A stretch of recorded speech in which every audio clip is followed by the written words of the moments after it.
Santiago.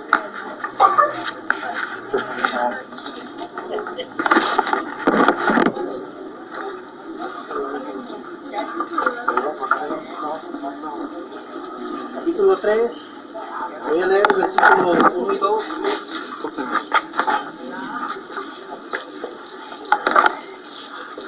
Antes de eso, una oración, hermano. Señor Jesucristo, le agradezco, Señor, por esta oportunidad de hablar, Señor, tu palabra. Te ruego me dé sabiduría, me dé palabras, Señor. Somos solamente hombres. Pedimos que tu palabra corra, se extienda y sea glorificada. Somos el medio, Señor. Somos instrumentos. Ayúdanos, Señor, a ser instrumentos útiles en tu obra. En nombre de Jesucristo. Amén. Santiago capítulo 3, versículo 1 y 2 dice: Hermanos míos, no os hagáis muchos maestros, sabiendo que recibiremos mayor condenación, porque todos ofendemos en muchas cosas. Si alguno no ofende en palabra, este es varón perfecto, que también puede con freno gobernar todo el cuerpo. Santiago enfoca mucho su atención a la lengua, a los usos de la lengua y al mal uso de la lengua. Pero ¿sabe Santiago? Ese Santiago, hay una probabilidad muy grande, que estoy casi seguro, que es Santiago el hermano del Señor. Hay una carta que se llama Judas, y él menciona que Judas es hermano de Santiago. Ahora, Santiago y Jacobo son la misma persona. Por si tiene dudas, cuando ve nombres distintos, a veces se refiere a la misma persona. Por ejemplo, Pablo y Saulo son la misma persona. Isaí o Jesé en el Antiguo Testamento es la misma persona. Y así encontramos de algunos personajes en la Escritura que, aunque se menciona un nombre y después otro, pero es la misma persona. Entonces, este Jacobo es mencionado como hermano de Judas. No es Jacobo el hermano de Juan. Quiero hacer una aclaración, porque Jacobo el hermano de Juan, uno de los apóstoles que estaba siempre junto a Jesús, que siempre estaba a su lado, este Jacobo fue muerto, puede leerlo en el capítulo 12 de Hechos de los Apóstoles. Fue muerto por Herodes poco tiempo después de comenzar, de estar ellos ministrando a Israel. Este fue muerto por Herodes. Pero este Jacobo es del que se menciona antes en los evangelios. Dice la Biblia que en una ocasión, cuando Jesús estaba predicando a Israel, a los que estaban delante escuchando la palabra, vino su madre y sus hermanos y estaban molestos, porque incluso decían, está fuera de sí. Y en Juan capítulo 7, en el versículo 5, dice que sus hermanos le estaban como reconviniendo, diciendo, pues, ¿por qué no has subido a Jerusalén? Si tú haces estas cosas, manifiéstate al mundo. Y declara en el versículo 5, porque ni aún sus hermanos creían en él. Entonces, Jacobo o Santiago no era creyente de Jesucristo, aunque era su medio hermano, hijo de María y de José, no eran creyentes en Jesucristo. ¿Qué sucedió entonces con este hombre? Mire, y seguramente fue porque María, leemos en el Evangelio, que María cuando sucedieron algunas cosas en su vida, dice que ella guardaba esto en su corazón. Pues, son cosas que María tenía como personales, guardaba sus cosas en su corazón. Pero después encontramos a este Jacobo o Santiago en el aposento alto, junto con su madre y sus hermanos y los discípulos. Una reunión como de 120 personas esperando la venida del Espíritu Santo en el Pentecostés. Pablo lo menciona también en Gálatas. En Gálatas capítulo 1 dice, mas a ningún otro de los apóstoles vi, sino a Jacobo, el hermano del Señor. Y luego dice en el capítulo 2 de allí mismo Gálatas, que cuando él fue a Jerusalén, ellos hablando de Jacobo, de Pedro y de Juan, eran columnas en la iglesia de Jerusalén. Quiere decir que Jacobo tenía un lugar de preeminencia entre la iglesia, era un líder en la iglesia de Jerusalén. Ahora Pablo también lo menciona en 1 Corintios capítulo 15, donde dice que él apareció primero a Pedro, a Cefas, después apareció a más de 500 hermanos juntos, después apareció a Jacobo.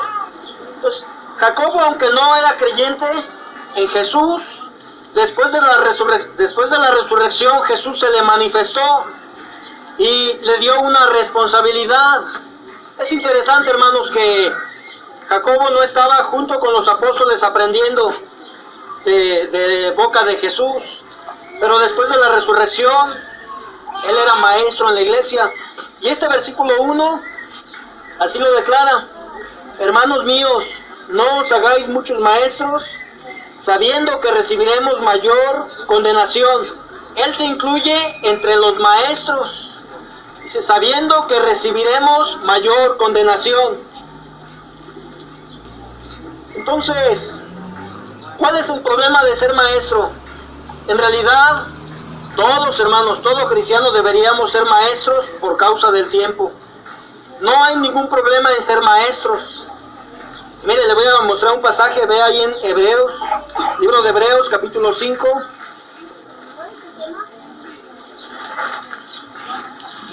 No hay ningún problema con ser maestro.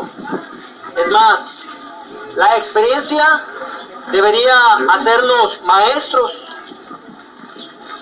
Hebreos capítulo 5, en el versículo 12 al 14.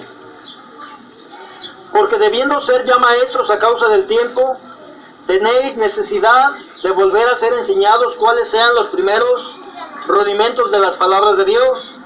Y habéis llegado a ser tales que tengáis necesidad de leche y no de manjar sólido, que cualquiera que participa de la leche es inhábil para la palabra de la justicia, porque es niño. Mas la vianda firme es para los perfectos, para los que por la costumbre tienen los sentidos ejercitados en el discernimiento del bien y del mal. Por causa del tiempo deberíamos ser maestros. Algunos ya son muy viejos en la iglesia, de cerca de 30 años. Ellos deberían ser maestros de los demás, sus hermanos.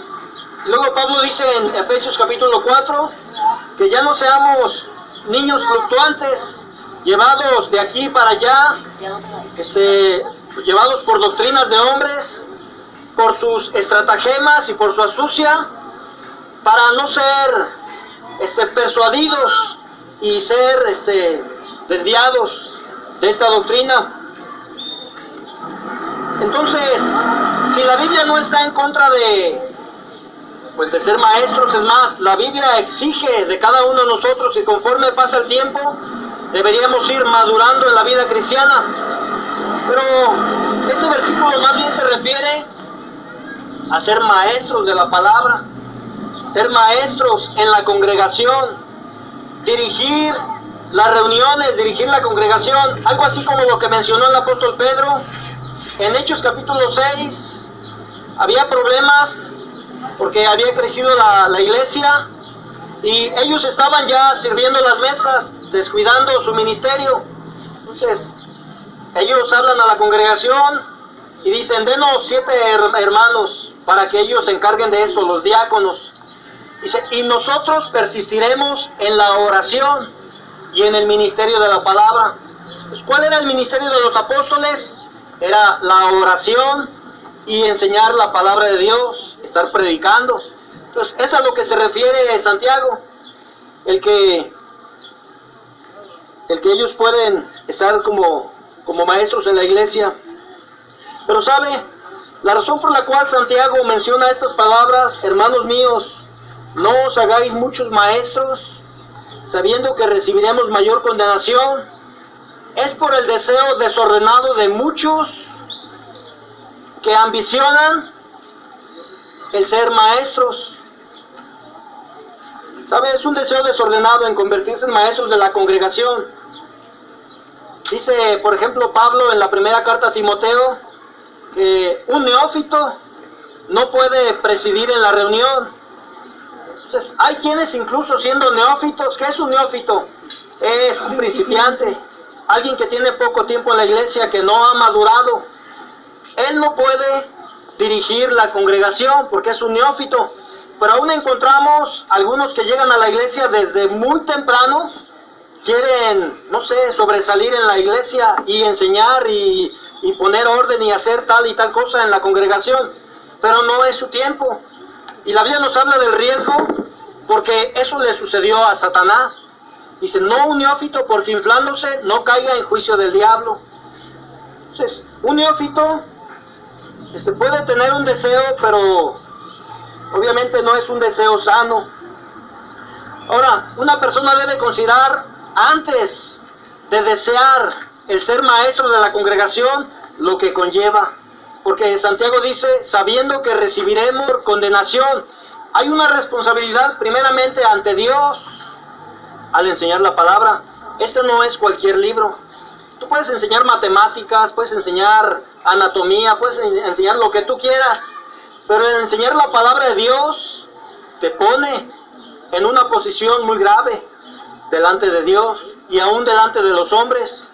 Porque no estamos hablando de manzanas, no estamos hablando de otras cosas, estamos hablando de almas. Entonces hay una responsabilidad muy grande en todo aquel que desea ser maestro de la palabra.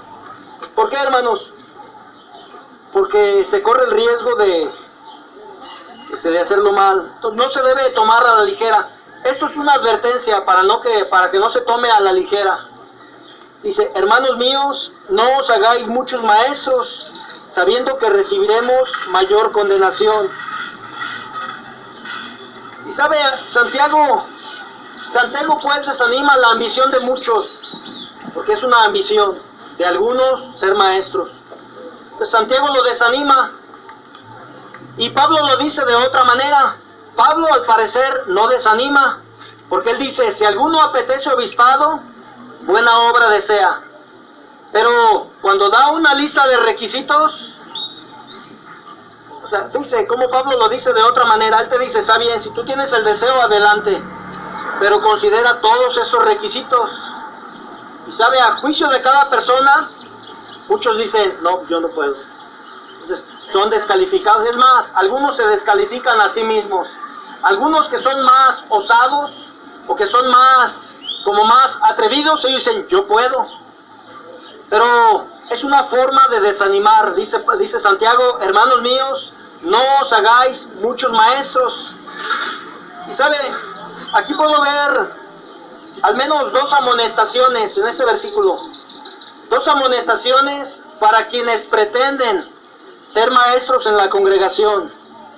La primera de ellas es lo que he venido mencionando. Dice, no se hagan muchos maestros. Esa es una amonestación. La iglesia, obviamente son muchos hermanos. Dios añade a la iglesia a los que han de ser salvos. Pero es una amonestación. No se hagan muchos maestros. La primera razón es porque no todos son llamados a ser maestros de la palabra.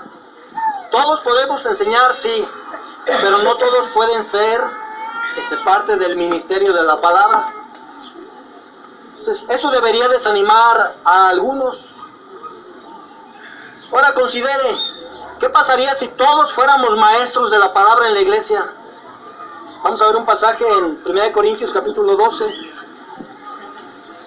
¿Qué pasaría si todos fuéramos maestros de la palabra? Que todos estuviéramos interesados en edificar la iglesia. Pues, ¿quién va a poner la lona, hermano? ¿Quién va a poner las sillas? ¿Quién va a hacer muchas de las tareas que hay en la congregación? Dice Pablo así, 1 Corintios 12, en el versículo 15 al 18. Si dijere el pie, porque no soy mano, no soy del cuerpo, por eso no será del cuerpo. Y si dijere la oreja, porque no soy ojo, no soy del cuerpo, por eso no será del cuerpo. Si todo el cuerpo fuese ojo, ¿dónde estaría el oído?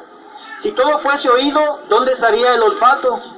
Mas ahora Dios ha colocado los miembros, cada uno de ellos, en el cuerpo como quiso. Y luego dice en el versículo 28 al 30, y a unos puso Dios en la iglesia, primeramente apóstoles, luego profetas, los terceros doctores, luego facultades, luego dones de sanidades, ayudas, gobernaciones, géneros de lenguas. Hace una pregunta Pablo: ¿son todos apóstoles? ¿Son todos profetas? ¿Todos doctores? ¿Todos facultades? ¿Tienen todos dones de sanidad? ¿Hablan todos lenguas? ¿Interpretan todos? Si ve, cada cuerpo individual de la iglesia, o sea, cada miembro del cuerpo de Cristo tiene una función. Entonces, yo no puedo ser apóstol. Hay algunos en el internet que se proclaman apóstoles, pero solamente hubo algunos apóstoles. No sé cuántos eran, pero entre ellos estaba incluido Santiago. Se menciona también a Silas como apóstol, porque eran testigos de la resurrección de Jesucristo y fueron llamados a este ministerio. Matías fue incluido entre los 12 apóstoles. Pablo era un apóstol, aunque no estuvo primero entre los 12. ¿Sabe? Aunque yo deseara ser un apóstol, no soy apóstol, hermanos, ni tampoco voy a pretender serlo. Nadie tiene esa posición sino aquel que Dios se la ha dado por gracia. ¿Sabe? Hay algunos que son doctores, sí. Yo no me considero un doctor, pero quizás algunos de ustedes lo son. Yo jamás podré ser un doctor si Dios no me ha llamado a hacerlo. Pero ¿sabe? Yo tengo un lugar que Dios me ha dado en la congregación y debo ser conforme con lo que Dios me dio, porque podría caer en el error. Mira, vamos a verlo en Números capítulo 16. Números capítulo 16.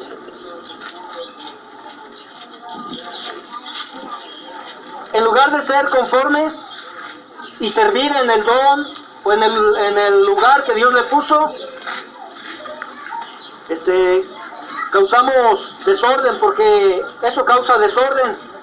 Si yo soy mecánico y luego me voy a trabajar de albañil, pues es obvio, hermanos, voy a hacer las bardas chuecas. O si yo soy mecánico y quiero ser electricista, pues yo no sé de electricista, aunque yo quiera estar allí. Si no es lo que yo sé, entonces yo voy a causar más problemas que beneficios. Dice Números capítulo 16, en el versículo 9, leemos que Coré, Datán, Abiram, y se menciona a otro hombre. Ellos se opusieron a Moisés y Aarón, pero en el versículo 9 dice Moisés a estos levitas: ¿os es poco que el Dios de Israel os haya apartado de la congregación de Israel, haciéndoos allegar así para que ministrases en el servicio del tabernáculo de Jehová, y estuvieses delante de la congregación para ministrarle? Y dice Moisés a Core: ¿y qué te hizo acercar a ti y a todos tus hermanos los hijos de Leví contigo, para que procuréis también el sacerdocio? Por tanto, tú y todo tu séquito sois los que os juntáis contra Jehová. Pues Aarón, ¿qué es para que contra él murmuréis? O sea, Core deseaba la posición del sumo pontífice, y seguramente tenía mucha más capacidad que Aarón, porque él logró juntar toda la congregación contra ellos. Pero Dios no le dio ese lugar. O sea, Dios puso a Aarón como el sumo pontífice, y a ellos los puso como siervos de Aarón para que ministrasen en el tabernáculo del testimonio en todo su servicio. Pero ese hombre no estaba conforme, y él peleó por ese lugar, y dice: has pecado contra Dios. Amén. Cuando tú quieres una posición a como dé lugar y es algo que Dios no te ha llamado, estás pecando contra Dios y estás causando desorden en la congregación. Entonces, hermanos, esa es la razón principal. No se hagan muchos maestros, porque no todos son llamados al ministerio. Y porque algunos, puse aquí, por la ambición de enseñar a otros. Está bien enseñar a otros, pero ¿cuál es la motivación? ¿Cuáles son los motivos reales? Examina el corazón. ¿Cuál es el motivo real por enseñar a otros? ¿Qué es? Mira, algunos lo hacen por dinero y es un problema, pero algunos no lo hacen por dinero.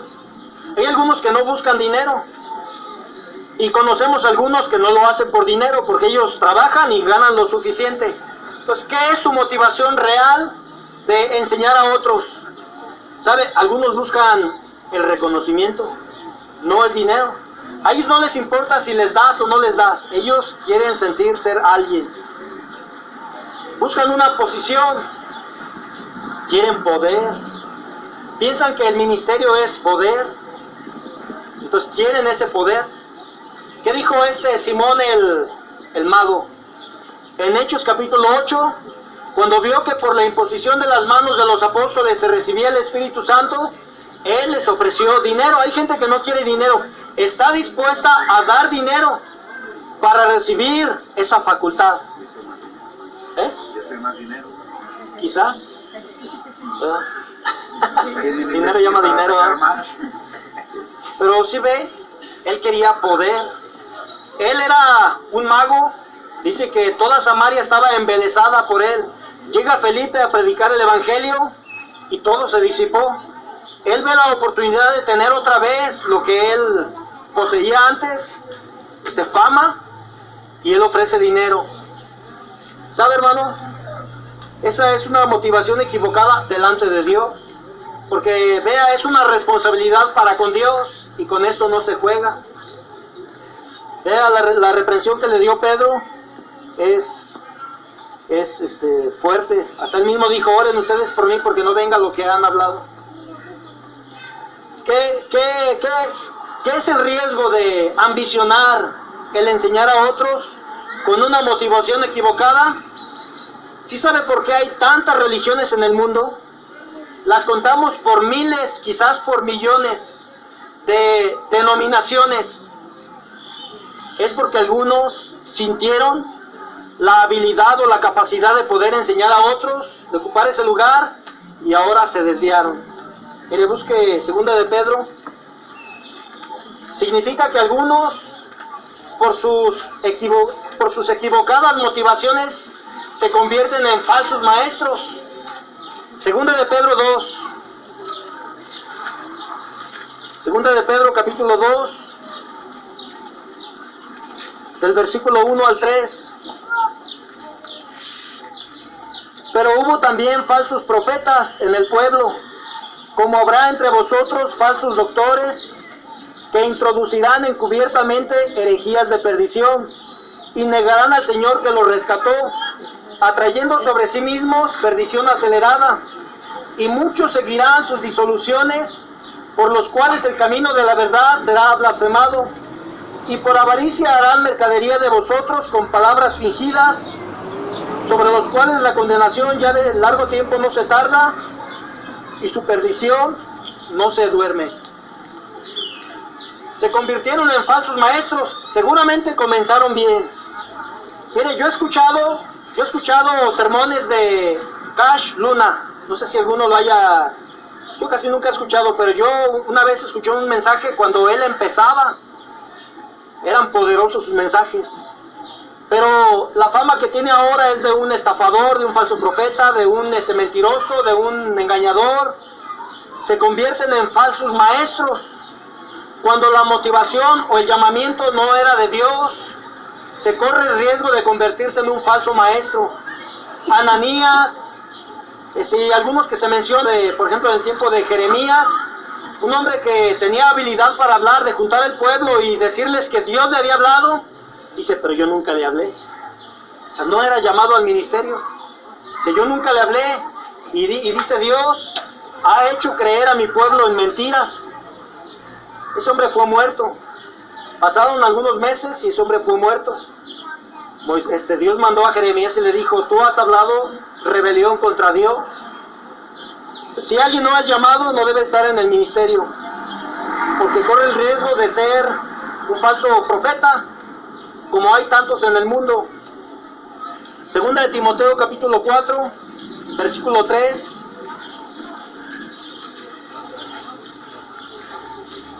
Esto es lo que alimenta a estos hombres.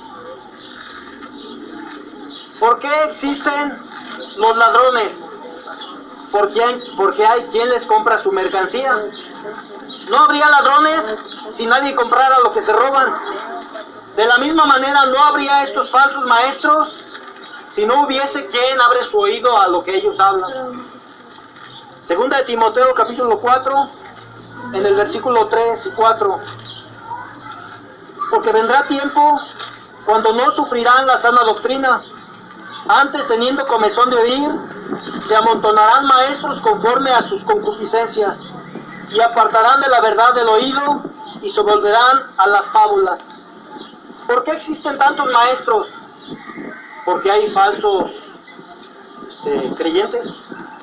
Es eso, hermano. Hay muchos falsos creyentes. Entonces, es porque tienen falsos maestros. Esa es la razón, hermano. Entonces, dice Santiago, la primera amonestación, no se hagan muchos maestros. Ahora, no desanima a aquellos que realmente son llamados. Si tú realmente deseas el llamado, o sea, tienes el llamado de Dios para ministrar, Dios no te desanima, al contrario, Dios te anima a que sigas adelante. Si hay obstáculos, si hay dificultades, si hay pruebas, si hay tentaciones, adelante, hermano, siga adelante, porque si eso es de Dios, nadie lo podrá deshacer. ¿Qué dijo Gamaliel a los que estaban con él?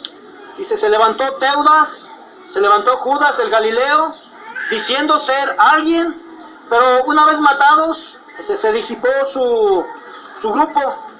Dice, déjenlos a ellos. Si esta obra es de los hombres, se va a deshacer, pero si es de Dios, al contrario, Dios la va a respaldar.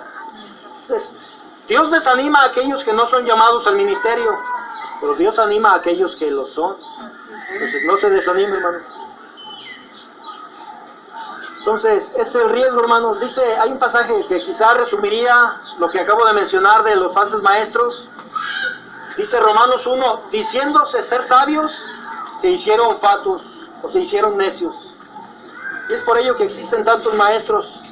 Ahora, la segunda amonestación que tengo es, no reciban mayor condenación.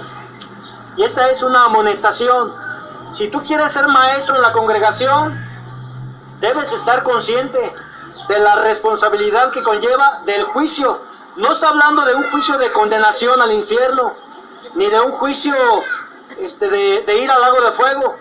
Recuerde que los cristianos hemos sido libertados, hemos sido salvados, hemos huido de la ira que vendrá cuando creímos en Jesucristo. Pero habla de un juicio de Dios sobre estas personas. No debemos pasar por alto primero que la lengua es la herramienta del predicador. Yo le decía, Santiago habla del uso de la lengua y del mal uso de la lengua. Pero un maestro, su herramienta es su lengua. Así como la herramienta de un albañil es la cuchara, el martillo, el cincel, esa es su herramienta. De un mecánico, pues las pinzas, las llaves, todas esas son sus herramientas. Pues la herramienta de un maestro es su boca, su lengua. ¿Y sabe qué es la herramienta más difícil de manejar? La lengua es la herramienta más difícil de manejar, hermanos. Es más, algunos dicen que está en un lugar muy resbaloso. Y algunos dicen que la lengua no tiene hueso. A veces la lengua habla de más. Algunos tienen la lengua muy larga.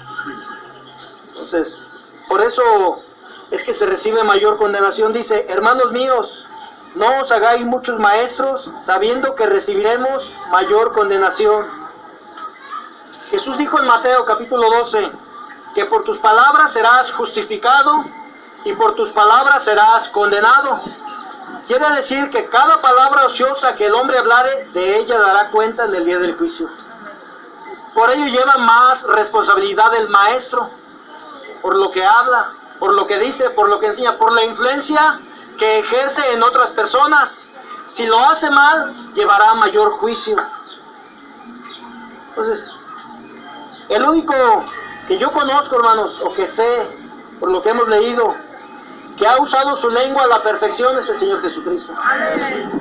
Es el único que la ha usado a su perfección. Lo estaban los fariseos, los saduceos, los maestros de la ley, alrededor de él, buscándole cazar en las palabras, y nunca lo lograron. Tuvieron que mentir, tuvieron que buscar falsos testigos para poder acusarlo y matarle.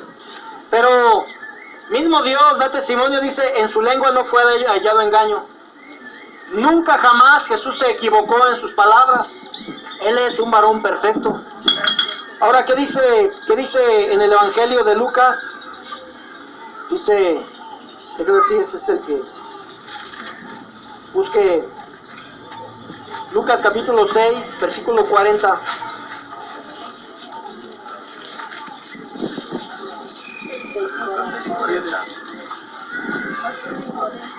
¿Eh? ¿No tiene? Sí, estaba en el 5. Lucas 6:40, Jesús dijo, el discípulo no es sobre su maestro, mas cualquiera que fuere como el maestro será perfecto. Y es lo que nos dice el versículo siguiente de Santiago capítulo 3, versículo 2, porque todos ofendemos en muchas cosas. Si alguno no ofende en palabra, este es varón perfecto, que también puede con freno gobernar todo el cuerpo. Entonces, ¿qué dice Santiago? ¿Quién es sabio y avisado entre vosotros? Muestre por buena conversación sus obras en mansedumbre de sabiduría. ¿Quién es un buen ministro de Jesucristo? Quien sabe refrenar su lengua. Parece que no soy perfecto, ¿no? Entonces, estoy todavía a los pies del Señor. Entonces, se va a demandar más. Se va a demandar más de los ministros, sí. Y es un juicio muy severo, hermano. La verdad es que ahora que estoy en esta posición, si me hubieran dicho antes, quizás hubiera dicho que no. Busque algunos versículos. Lucas capítulo 12, versículo 47.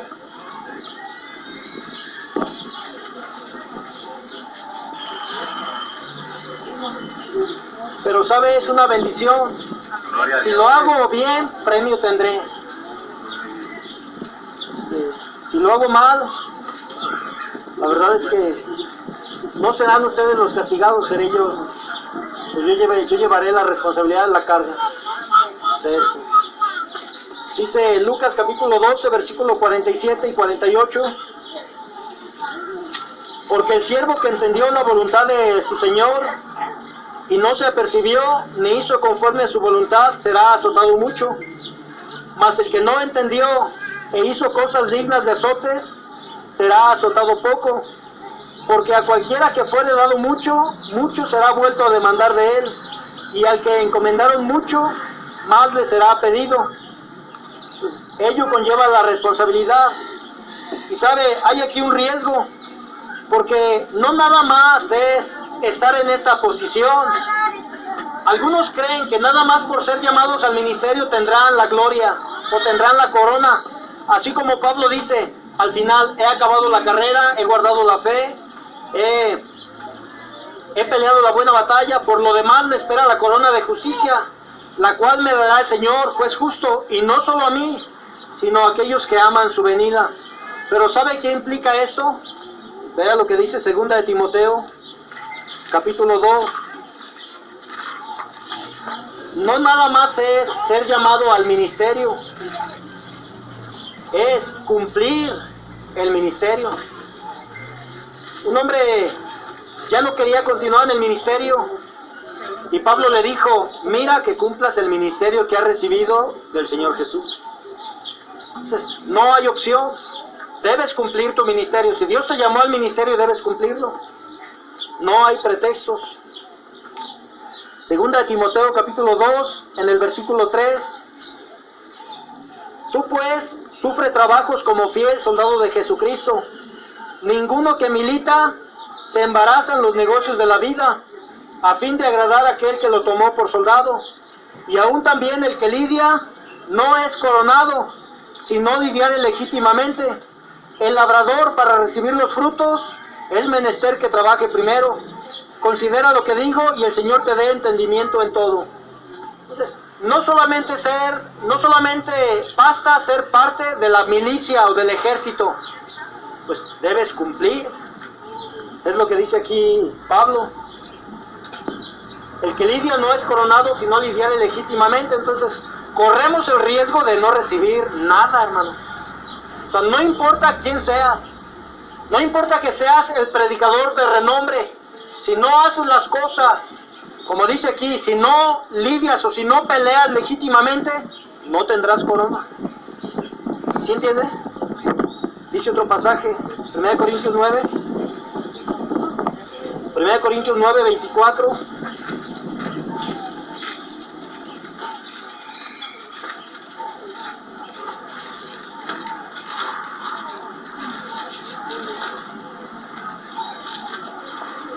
Dice, ¿no sabéis que los que corren en el estadio, todos a la verdad corren, mas uno lleva el premio?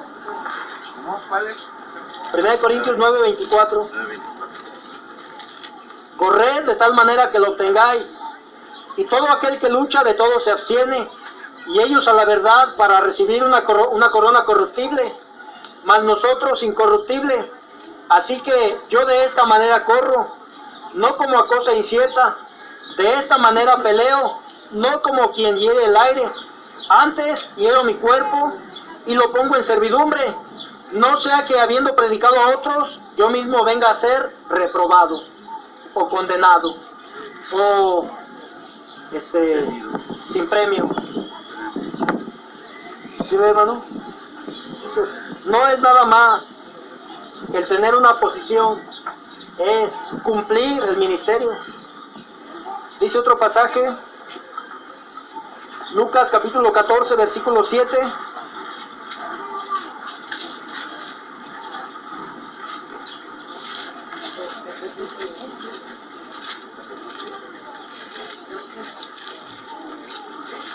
Entonces corremos el riesgo de ser, en lugar de ser ensalzados, ser avergonzados.